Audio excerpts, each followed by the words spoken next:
Lebanon को मध्य पूर्व का पेरिस कहा जाता था। मैं बढ़ा नहीं रहा। यह बैंकिंग केंद्र, सांस्कृतिक राजधानी, कैसीनो, जैज क्लब और ऐसा स्काईलाइन था कि पूरा क्षेत्र पिछड़ा लगता था। अब हर गली में जनरेटर, बैंक जो लोगों का अपना पैसा नहीं लौटाते, आधी आबादी गरीबी रेखा के नीचे, मुद्रा जिसने 98% मूल्य खो दिया, और सबसे बड़ा सवाल जो कोई जोर से नहीं पूछना चाहता, एक देश एक जीवन काल में कैसे यहां पहुंचा? क्योंकि लेबनान बदकिस्मत नहीं हुआ। कोई उल्का नहीं गिरा, कोई प्राकृतिक आपदा नहीं आई। जो हुआ वह खुद किया 50 वर्षों में धीरे धीरे। असली कहानी समझोगे तो जानोगे क्यों इलाके के कई देश घबरा कर देख रहे हैं। आइए समझते हैं। खोई हुई चमक समझने के लिए पहले जानना होगा पुराना लेबनान। 50 और 60 के दशक में बेरूत अरब जगत का सबसे महत्वपूर्ण शहर था। सबसे बड़ा नहीं पर सबसे कामयाब।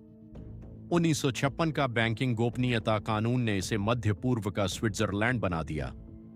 अमीर सऊदी, इराकी, कुवैती पैसे जमा करते थे। 60 के दशक के अंत तक 100 से ज्यादा विदेशी बैंक बेरूत में मुख्यालय बना चुके थे। बंदरगाह लाखों टन माल संभालता था। सालाना 20 लाख पर्यटक आते थे। अमेरिकी विश्वविद्यालय 60 देशों से छात्र खींचता था। प्रति व्यक्ति आय सऊदी अरब से ज्यादा थी। कैसीनो, जैज क्लब, रात की जिंदगी पेरिस जितनी चमकदार।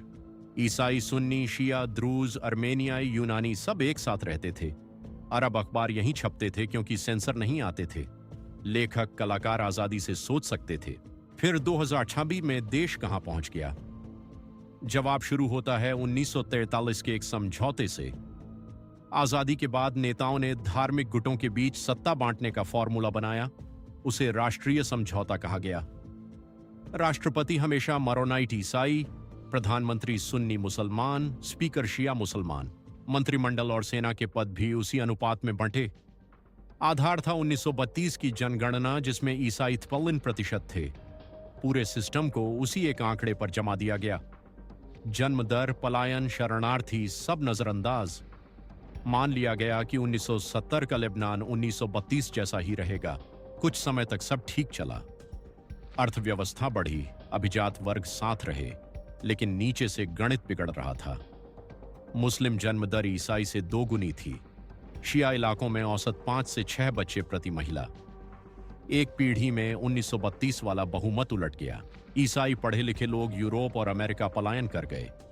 60,000 से 75,000 के बीच 2 लाख लोग चले गए। सबसे बड़ा झटका आया शरणार्थियों से।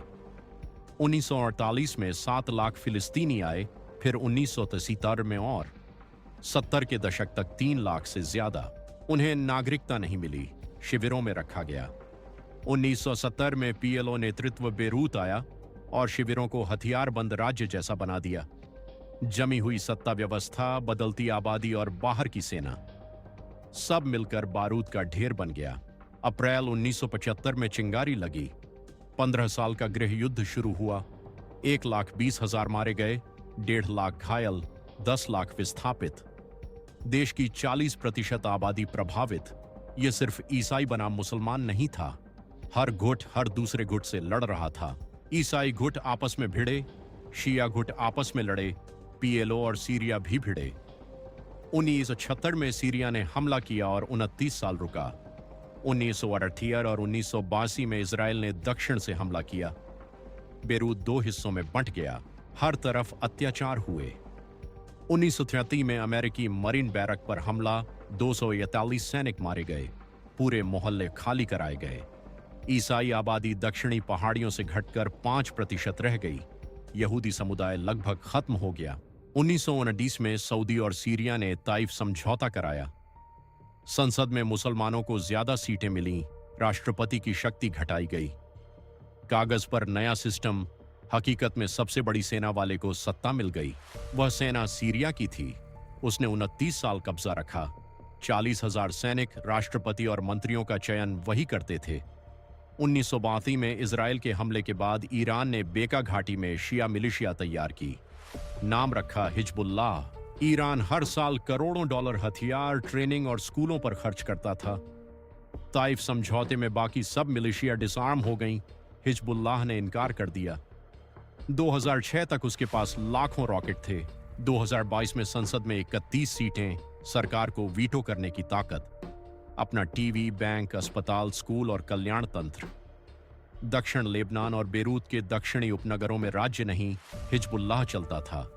विदेश नीति तेहरान से तय होती थी। फरवरी 2005 में पूर्व प्रधानमंत्री रफीक हरीरी की हत्या हो गई। संयुक्त राष्ट्र जांच में हिजबुल्लाह के लोग दोषी पाए गए। तब लेबनान पूरी तरह लेबनानी रहना बंद हो गया। बाहर से 90 और 2000 का दशक सुधार जैसा दिखता था। नई इमारतें, दुकानें, छत पर बार, पर असली सत्ता वही पुराने सरदारों के हाथ में रही। पुनर्निर्माण का पैसा गायब होता रहा। बिजली, पानी, बंदरगाह कभी सुधरे नहीं। सरकार सालों तक कैबिनेट नहीं बना पाई। 2014 से 2016 तक 19 महीने राष्ट्रपति का पद खाली रहा। 2022 से 2025 तक 2 साल फिर खाली। देश दिखता था पर चलता था बंधक बनकर। 1997 में केंद्रीय बैंक ने मुद्रा को डॉलर से जोड़ दिया। 20 साल तक सब भरोसा करते रहे। विदेशी जमा पर ऊंची ब्याज दरें दी गईं। नई जमा से पुरानी जमा का ब्याज चुकाया जाता रहा। यह बैंकिंग नहीं, पिरामिड स्कीम थी। 2019 में बैंकिंग क्षेत्र का घाटा 72 अरब डॉलर हो गया। सार्वजनिक कर्ज जीडीपी का 176%। अक्टूबर 2019 में व्हाट्सएप टैक्स ने आग लगाई। सड़कों पर लाखों लोग, बैंक बंद, फिर खुलकर जमा पर रोक। मध्य वर्ग की बचत लॉक हो गई। मुद्रा ढह गई। 2023 तक $1 के लिए 1 लाख पाउंड लगने लगे। गरीबी 3 गुना बढ़ी। डॉक्टर, इंजीनियर देश छोड़ने लगे। अक्टूबर 2020 में बंदरगाह विस्फोट ने राजधानी का केंद्र उड़ा दिया। अक्टूबर 2023 में हिजबुल्लाह ने इजराइल पर रॉकेट दागे। सरकार से पूछा नहीं गया। 2024 में इजराइल ने पेजर और वॉकी टॉकी विस्फोट कराए। हिजबुल्लाह का पूरा सैन्य नेतृत्व खत्म हो गया। नवंबर 2024 में युद्ध विराम हुआ। दिसंबर 2024 में सीरिया में असद गिरा। ईरान का रास्ता बंद हुआ। जनवरी 2025 में नया राष्ट्रपति चुना गया। पहली बार सुधारवादी नेता सत्ता में आए, पर बैंकिंग अभी भी दिवालिया, मुद्रा नहीं सुधरी, गरीबी बनी हुई। 1943 का समझौता जनांकिकीय अनुपात पर टिका था, जो कभी नहीं बदला। गृह युद्ध ने विदेशी शक्तियों को अंदर बुलाया। सीरिया 29 साल रुका। ईरान ने अपनी सेना खड़ी की। युद्ध के बाद का अभिजात वर्ग हर संप्रदाय से आया और पुनर्निर्माण का पैसा खा गया। बिजली और बंदरगाह कभी नहीं सुधरे। बैंकिंग पिरामिड स्कीम बन गई। हिजबुल्लाह युद्ध शांति का फैसला खुद लेता रहा। 50 साल बाद पहली बार सब परतें हिल रही हैं। हिजबुल्लाह सबसे कमजोर, असद गिरा, ईरान का नेतृत्व टूटा, नया राष्ट्रपति और प्रधानमंत्री चुने गए। इजराइल से सीधी बात शुरू हुई। फिर भी बैंकिंग दिवालिया, मुद्रा नहीं उभरी, आधी आबादी गरीब, हुनरमंद लोग लौटे नहीं। पुराना अभिजात वर्ग अभी भी सत्ता में। सवाल है कि क्या यह ठहराव अगली गिरावट से पहले का है? क्या लेबनान वापस लौट सकता है या नुकसान स्थायी है? कमेंट में बताएं। फॉल ऑफ नेशंस को सब्सक्राइब करें और देशों के टूटने की असली कहानियां देखें। अगली कड़ी में मिलते हैं।